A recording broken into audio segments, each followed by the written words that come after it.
Hello, Sarah Monod avec vous du podcast Conscience et Transcendance.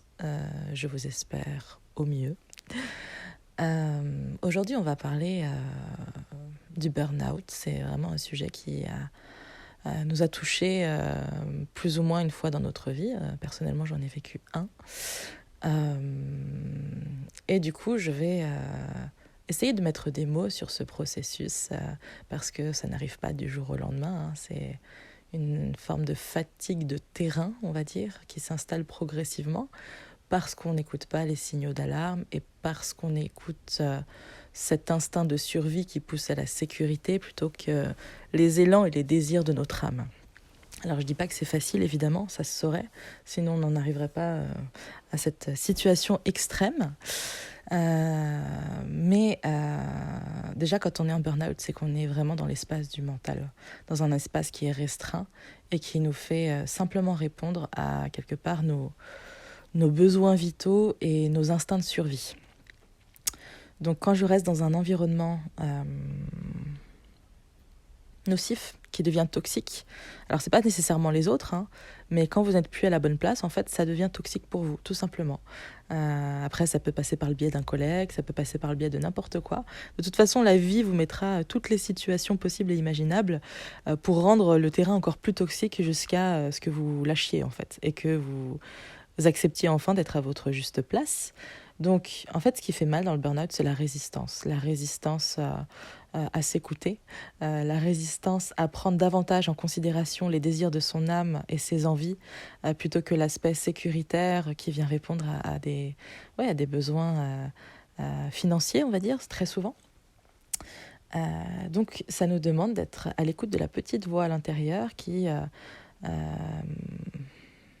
parfois, est étouffé par le brouhaha du quotidien, par les injonctions professionnelles, familiales, sociétales.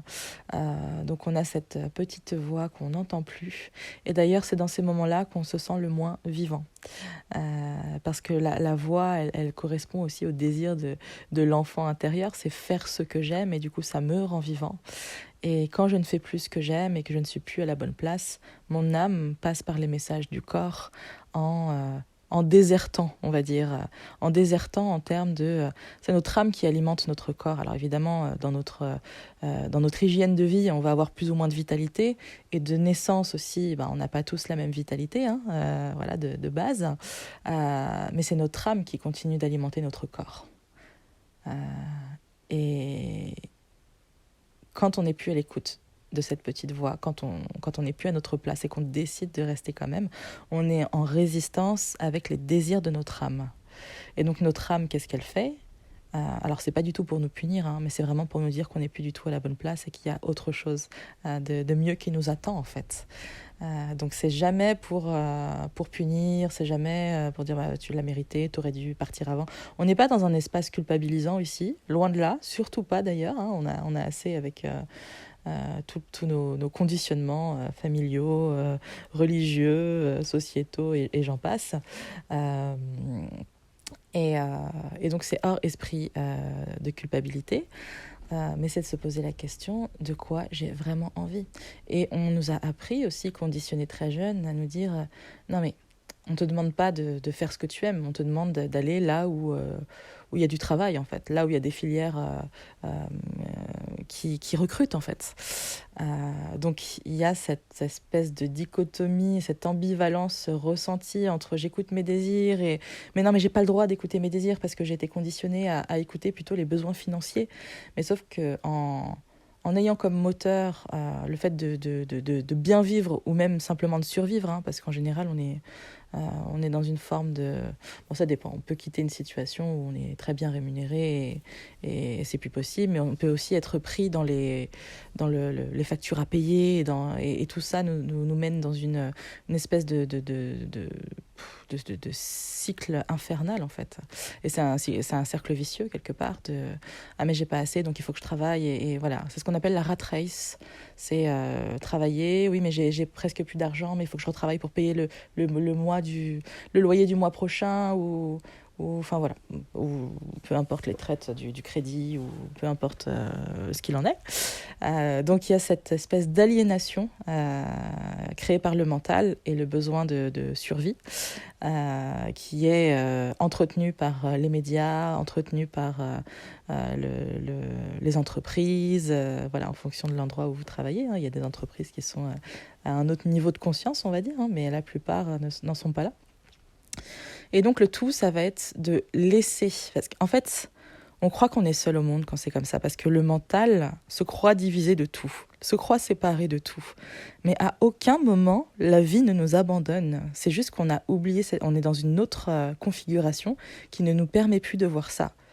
Mais ça n'empêche pas la vie de nous soutenir à chaque instant, en fait. C'est juste qu'on ne se laisse pas recevoir les cadeaux de la vie quand on est dans cet état d'esprit-là. Donc c'est plus une fermeture à recevoir ce que la vie a de plus beau à m'offrir et une aliénation, un enfermement du mental qui pousse à faire toujours plus et du coup à être de plus en plus comme hors de soi, hors de son hors chemin, c'est un petit peu faire du hors-piste en fait. Parce que quand on est dans la piste, quelque part quand on est sur la piste, quand on est sur notre chemin, en fait, ça devient de plus en plus facile. Si vous sentez que tout commence à se compliquer, que le corps commence à y avoir des symptômes, alors c'est pas nécessairement la faute des gens qui sont autour de vous, ni de votre employeur ou quoi que ce soit, mais c'est juste que vous n'êtes plus à votre place, en fait. Et donc, le tout, ça va être d'aller jouer avec les conditionnements, ou de les déjouer plutôt, et d'aller poser justement le question de quelles sont les croyances là qui me conditionnent à rester alors que je suis en train de me mettre en danger parce que les symptômes au début, les prémices du burn-out sont assez faibles et doux et moins on entend, plus ça devient conséquent et bruyant, on va dire. Au niveau du corps, les symptômes, il peut y avoir de la fatigue, l'impression de ne plus avoir l'énergie de se lever, de ne plus avoir... voilà, c'est que vous n'êtes plus à votre place. Alors, on parle hors maladie qu'on peut attraper de temps en temps ou quoi. Si vous sentez que là, c'est récurrent, c'est qu'il y a vraiment une problématique de fond et à ne pas ignorer surtout.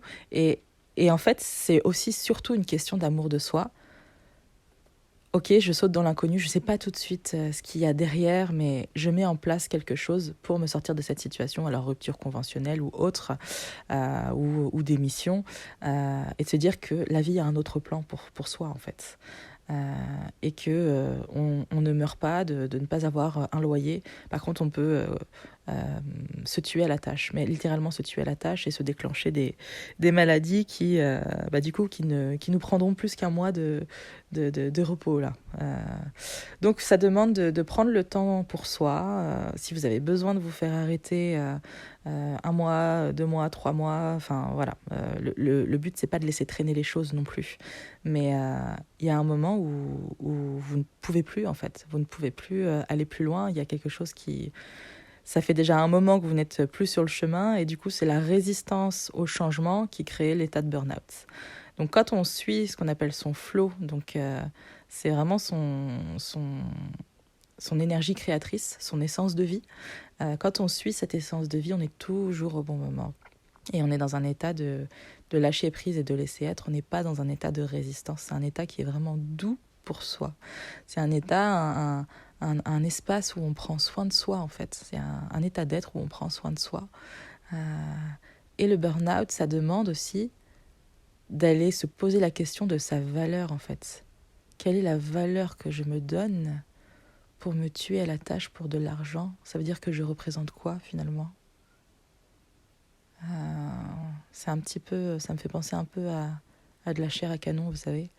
En fait, je me sacrifie pour gagner de l'argent. L'argent, ce n'est pas vivant. L'argent, ça n'apporte pas le bonheur. Alors, évidemment, ça y contribue grandement. On va arrêter avec le mythe que l'argent n'apporte rien. C'est pas vrai.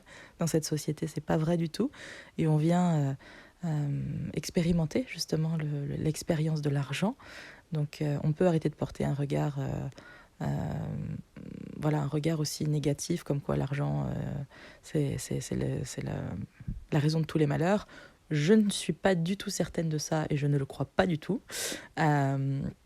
Et du coup, c'est vraiment de se dire mais waouh, je fais passer ma santé, je fais passer ma vie après de l'argent quelque part. quelle est la valeur que je m'accorde?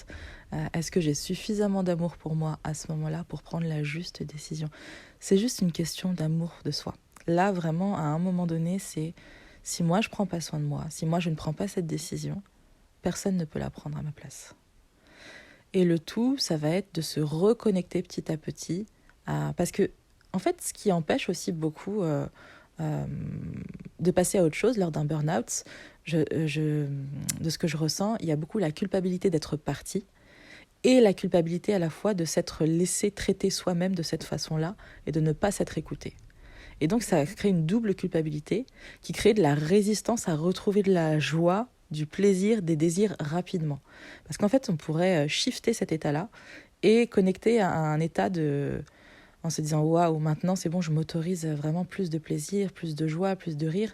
Mais en fait, rester dans cet état de culpabilité euh, ne permet pas justement de s'autoriser à se faire plaisir à nouveau. Et c'est par les plaisirs simples, hein, les plaisirs de l'enfant, ça peut être par le biais du jeu, le fait d'aller se promener dans la nature, le fait de... Maintenant, en fait, il y a une partie de soi parfois qui est conditionnée à se punir parce qu'il faut travailler, il faut ceci, il faut cela. Et on est conditionné à tout le temps travailler. À l'école, en tant qu'enfant, on passe la journée assis, alors que un enfant, il a besoin de bouger en permanence, donc on le conditionne à rester en place. Ensuite, quand en rentrant chez lui, il a des devoirs, donc on le conditionne à rester occupé en permanence. Il faut qu'il ait des devoirs en plus, c'est vraiment des devoirs, il doit quelque chose. Donc il y a vraiment ce conditionnement de toujours devoir quelque chose, soit à la société, soit... Et puis si je travaille pas, je deviens inutile. Donc le but, c'est pas d'être utile, c'est d'être heureux. Et en étant heureux, naturellement, on va créer quelque chose où on se sent utile. Donc il faut prendre le problème à l'endroit et retrouver le sens, vraiment le sens. Il y a vraiment une question de sens, avoir une vie sensée, donc S-E-N-S-E-E, une vie sensée qui a du sens. Et le sens, c'est la direction de l'âme, c'est le chemin de l'âme. Est-ce que je suis sur le chemin de mon âme? Est-ce que je prends la bonne direction? Est-ce que ce que je fais a du sens pour moi? Qu'est-ce que je m'apporte quand je le fais et qu'est-ce que j'apporte au monde? Posez-vous la question. Et qu'est-ce qui a du sens pour moi? Est-ce que c'est le fait d'aider les autres? Peu importe la manière, ça peut être une manière artistique. Vous pouvez créer quelque chose sur mesure aussi, hein. Tout est possible. Tout est possible.